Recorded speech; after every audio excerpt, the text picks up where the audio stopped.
Hello, viewers, and welcome to a special episode of Decidedly Vanilla. I will be talking to you, my viewers, and I will be playing on the Decidedly Vanilla. Really? And I will be playing on the Decidedly Vanilla server. That's what it's called. But I won't be doing both at the same time. My issue, I'm very easily, as you well know, distractible. And to do both at once is hard for me now. I plan on continuing to try and slowly getting better at it over time. And maybe I will, or maybe I won't. It's really okay either way. I like that I have something unique about me, and hopefully you as my viewers enjoy that. That's what I'm counting on. So, I had some people send me some questions, and I only had a few, but that's okay. That's kind of what I expect. I'm still a small channel, and not a large percentage of people comment. I know that this is a thing, and I'm okay with it, even though I'd rather have as much interaction from all of you as possible. I really do enjoy that aspect of YouTube. So based on the few questions I was asked, I tried to form one question that could kind of go around in a circle, encompass all of the things I was asked, as well as cover something that might be interesting to you. And so the Grandmaster, the boss question, the question that rules them all, that question would be, how did I get from wherever I was, even from being a tiny little kid, to where I am now, on YouTube, specifically? I mean, there's a lot of stuff that happened in between then and there, but how did I get to where I was to where I am now? So I've broken it down into a couple sections to keep me on track, honestly, is the real reason why. And just to reiterate, I will be playing on the Decidedly Vanilla server. We are currently looking to get rabbits. So I'm going to be going through the path on the Nether, which I'm probably on by now. I'm going to follow these torches that Ovi laid out. He has a portal out there. It leads to a far, far, far away place. And from there, I'm going to travel, I believe, north. And I'm going to try to get to some chunks that have not been created yet, because now that we are on the snapshot that bunnies happen, we need to get to a biome that they can happen in, to a biome that has not been loaded yet. So I will work on that in-game, enjoy that footage as it plays, or just listen to me yammer on. So before YouTube, there was no YouTube. There were games. And so one might ask, how did I even really get into games? I didn't play Atari, only because I didn't know of its existence. My first system that I owned was a Nintendo.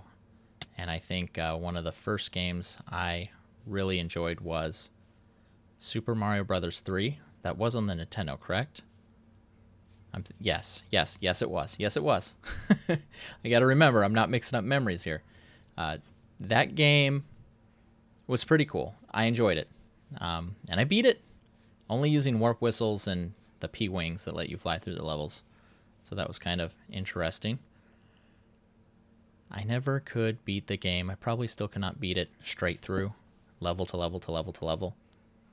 I got a Nintendo. I believe it was a birthday gift. I imagine the systems must have cost around $200. That's kind of funny, but that's about what systems always cost. Well, now they cost closer to $250 or $300, but it was standard for a while. I believe the game cartridges even cost around $50 a pop. So that's kind of crazy. There was one game, though. One game that got me really excited about, I guess, Nintendo. Because I've had a Sega after that period, and I've had a few other systems. But they didn't really... Playing those on those systems with my friends as a kid, that was always fun. But the systems themselves were never as exciting to me as the Super Nintendo. Super Mario World. There was a day where I went over to someone's house. I didn't know who they were. I was just with my father, stepfather, something. And they had a Super Nintendo up, and it was Super Mario World. And so all I saw was a couple glimpses of the game. You have to remember, at this time, there probably wasn't really internet. There might have been, but in my world as a kid, there was no internet. There definitely wasn't YouTube. There definitely wasn't trailers. You could get news about games in magazines. I wasn't subscribed to any magazines. Some people have really fond memories of Nintendo Power. I didn't have, not as a younger kid. Sure, when I was older and I could pick what I bought, guaranteed I had Nintendo Power, but at the time. So this was my trailer of this game. And I don't know, it was just so different. Super Mario World, the one with Yoshi, the one for the Super Nintendo. Seeing that for the first time, after being used to Nintendo graphics, Super Mario 3. I think maybe I played Metroid once or twice, but I must have not played it long enough, because had I would have been hooked on that game too. I had dreams about that game just because it was so exciting. And it wasn't until my friend, one of my friends that lived close to where I lived, and I could actually go over to his house. He had a Super Nintendo, and he had that game. It's like, wow, whoa, what is this? This is incredible. It's amazing. So I think that's one of the first games that really got me excited about gaming in general. Are there any other games that stand out? Not that jump immediately to mind. I'm sure if I thought about it for a while, I'd like, well, this game was cool, this game was cool. There's always games out there like Zelda. At the time, I never really played Zelda. I think I played Zelda on the NES, but even that, I don't think it was until later on in my exposure to these games. So I think Super Mario World, it was so different. It wasn't quite 2.5D, but it definitely had the very full backgrounds, and you had all these power-ups, and you could unlock things. You could go to a level, do something in that level, and it would affect other parts of the game. And I don't think that's like such a, oh my gosh, wow, what a concept, right? It happens so often now, but it was very different. I probably didn't know what was so different about it. I probably didn't know what was so special about it. I just knew there was something there that caught my attention.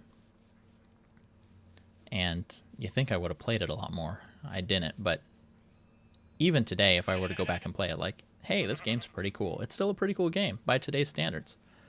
And you can say that about a lot of the Super Nintendo games. A lot of the games on the Super Nintendo got polished as much as they could. They were as good as they could be. And for that medium, they were beautiful.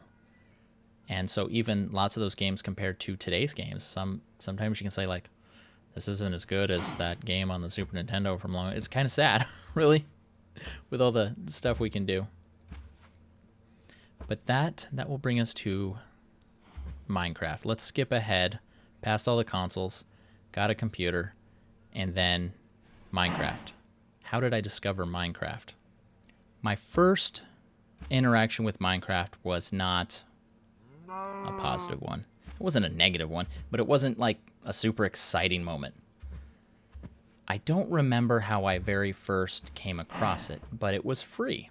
Free to play, free to try, free to download. It was like alpha. You went in and there wasn't much going on. There was grass, stone, what else? Bedrock, maybe water. The world had an actual end. It like just stopped at one point. I remember there was a world I was building in a slightly later version of that, where I pillared straight up, and then I was trying to build as big a platform as I could to block out the sun, just to see if it would have any effect on anything. It didn't. Not really. And then I heard that someone built a computer in Minecraft. I'm like, what? A computer in how? What? I have to see this. I found the world. I downloaded it. I went in there, and it was redstone. And now I understand today that, okay, it's doing things like a computer would. You got memory things. And I mean, I don't understand it. I couldn't do it myself. But I get what they meant by that. At the time, though, I was like, this isn't a computer. There's just doors and this red glowy wire, and this is boring. And that was it. No more Minecraft. Done. It wasn't until later on when I read an article in, it might have been a Game Informer, talking about Minecraft, and it looked interesting, and it said something about mining. I'm like, wait, what? So I took a closer look, and it started talking about crafting and mining and getting materials and smelting. And I'm like, this is not the game that I played. What are they talking about? So I went back and took a second look. This was a little bit later. It was updated, I suppose. And there were all these things, and I was hooked instantly. And of course, later on, I started to like Minecraft more for not just what it was, but what it stood for.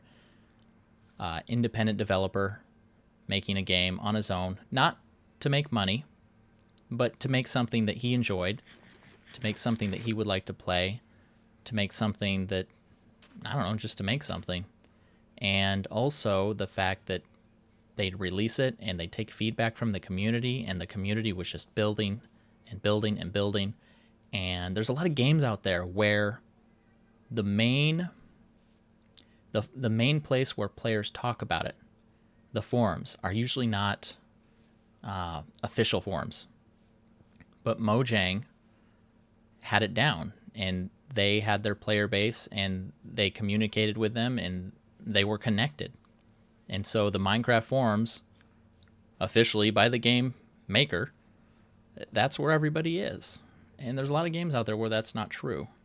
There's definitely large communities, but they're not necessarily on the web forums that the official game put out.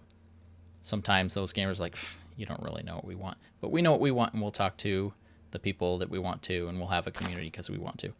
That sort of thing. So it's just, Minecraft was amazing. To add on to that, though, there's only so much you can do in Minecraft. And so after a while, I did get bored. And I stayed bored for a while until I discovered some of the more creative aspects, I would say. Some of the things that they've added specifically to the game for people that are trying to make things like adventure maps and CTMs, complete the monument, whatever kind of map you want. And from that aspect, then switching from Minecraft as a game where I tried to beat it, get to an end, which there isn't really one, I instead used it as a tool to design my own creations, design my own game, design my own levels, design my own maps.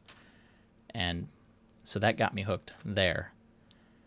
I also, around that time, discovered Co's Quest. And if you haven't seen it, I'd say it's worth looking up. It's obviously an old series, but I really enjoyed Co-Star. And I think that was also probably the first time that I really started watching YouTube videos, like, at all. Let's go to a quick break, and then we'll be right back, and we'll continue this discussion where we left off.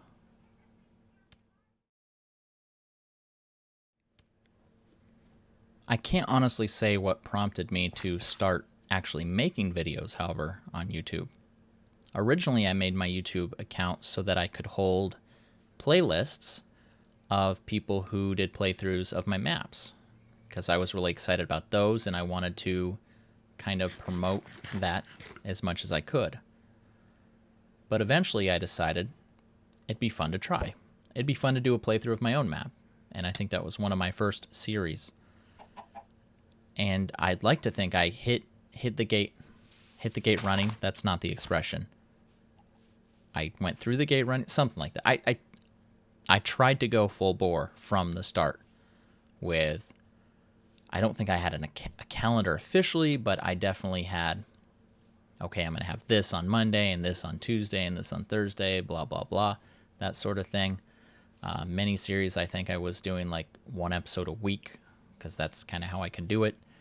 I was always trying to fret, and I still do, about quality and this and that. And I also did a lot of scripted things. Clandle mentioned, what video are you most proud of? look at my Minecraft mechanics series. It's one of the first earlier series that I have on my channel. It's still available for viewing. It's on there. I kind of wish that I could continue it. It's a lot of work. And specifically the acting portion of it, the scripted part, the story. If you watch each one, 1, 2, 3, 4, even if you skip out the middle bit where it's actually trying to be educational on some topic that's probably no longer true or relevant, or lots of the things that I'm talking about have changed since then because it was a while ago. But the clips, the end portion and the start portion, the scripted part, I was slowly making a story. And in my mind, I've created a lot more to that story. It's actually quite interesting. I'd have to dig up my notes sometime. Maybe that'd be good for a future talky episode like this. If you like this, that's the other thing. Let me know if you like this. I'll mention that again at the end. But I decided, let's try this YouTube thing. And I don't know specifically what it is about YouTube. I get kind of down sometimes when I'm not sure if people are really digging what I'm putting out there. But as I've been growing slowly but steadily, I get more feedback, and that's the encouragement I need to know that, hey, you guys actually like what I'm doing. And that's good. I want to make things for other people. I want to create things. I want to create things that are enjoyed. I want to create things that are well. I want to create things that are just put together nicely and professional, and it's just a way to express myself. It's another way to express who I am. It's a weird way, but that's kind of what it is for me. And knowing that people enjoy what I put out there, it's almost like you're accepting me. It's kind of weird. It's like you guys are my friends. And in a way, you're not. In a way, you're just people out there on the internet, bored, looking for something to do. But at the same time, we also kind of slowly build these connections. And it's a strange connection compared to, excuse my phone, a real life connection. It's not the same as a brother or sister or friend next door, but there's still something special about it. There's still something kind of, and the fact that it's over the internet and just distance doesn't matter. There's a lot of coolness to it that I can't maybe explain as well as someone else could. But that's kind of the other thing that videos let me do. It lets me be part of something bigger. It lets me be part of YouTube. With Minecraft, the community is amazing. This lets me contribute and be part of that community. The same thing with my maps, although I don't feel like those get the same kind of attention, but that's okay, because the attention they do get, I really appreciate. The people that do play them, I'm really thankful that they get to enjoy those experiences. But YouTube takes a lot of time. A lot of time. So something you might wonder is, what does my family think of me on YouTube? If you watch my videos, you know I have a family. You know I have a wife. You know I have kids. I mention it here and there. I don't talk about it a whole bunch at once, but I share little tiny glimpses all throughout my videos. And so as you watch my stuff, you get to slowly learn more and more about me. And I think that's cool.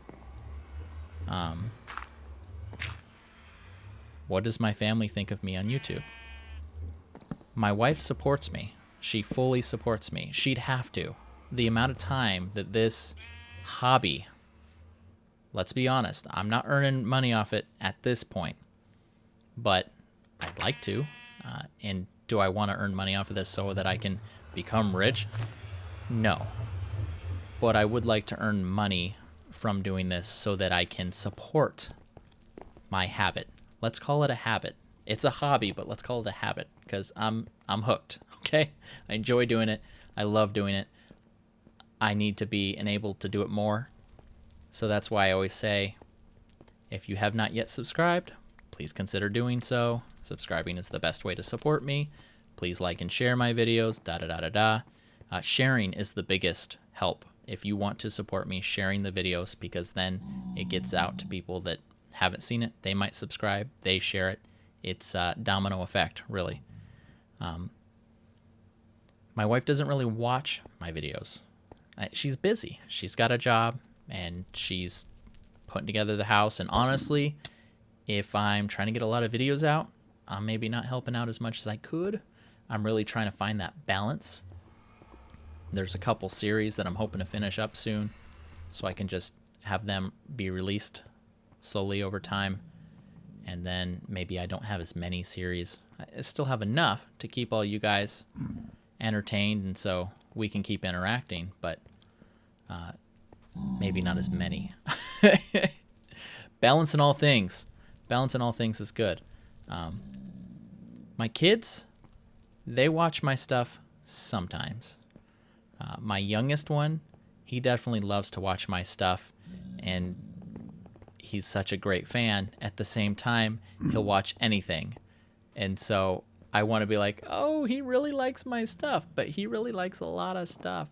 And of course he loves me, and yeah, but if he liked my stuff and then, for example, saw other things, like, oh, those are, then I'd kind of feel a little bit better. It'd kind of be cooler, but it's okay.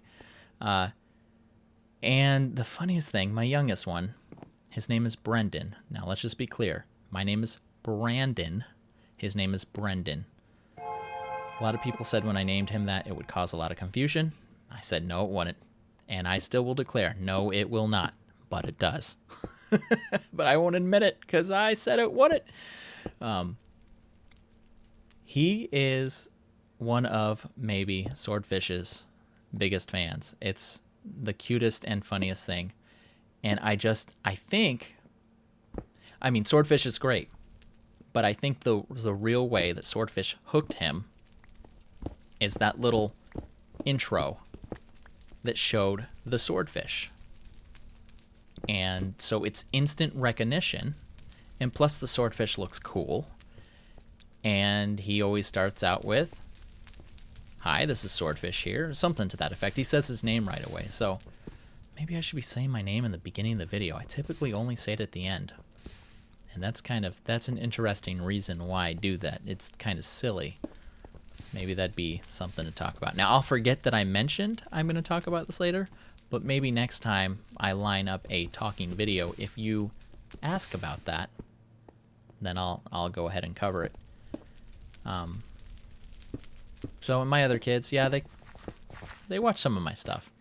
And sometimes I'll be previewing a file or putting it together to render and cut and that sort of thing, and I'll just end up watching it because one of my kids will come in and they'll kind of be interested, and so I won't want to turn it off. I don't want to take it away from them, right? They're there, they want to watch it, so I let them watch it. And why do I do it? I kind of already covered that, but I love YouTube. Especially, you see the yearly videos that YouTube puts together where they get a bunch of people together and they're all working together. I would love to be a part of one of those. Do I really want to? Well, there's part of me that doesn't. I don't want to go out and travel somewhere, but just even if just they are doing it, to know that I'm a piece of that, that's really cool. I really enjoy that. We are getting to that time, so I will turn it over to myself to have my proper intro, but I would just like to add,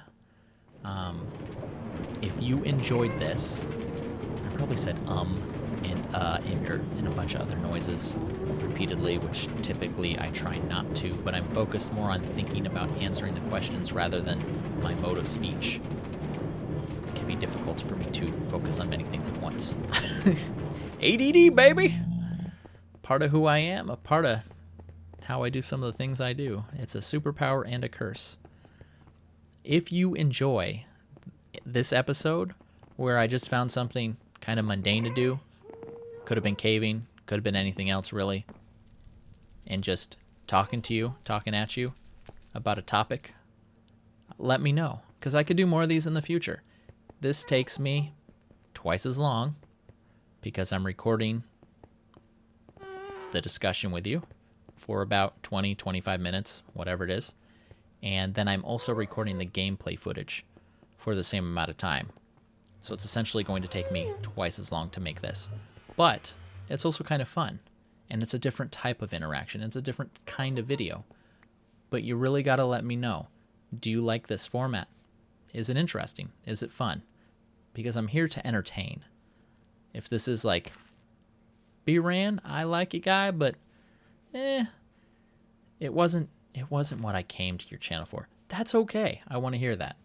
And if some people like it, maybe I'll just do it as an extra bonus thing, but not take away from my regular episode.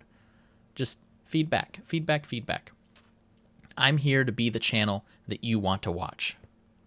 I can't do that if you don't tell me what I do that you like and what I do that you don't like. And I know most people don't want to say, hey, this, blah, blah, blah.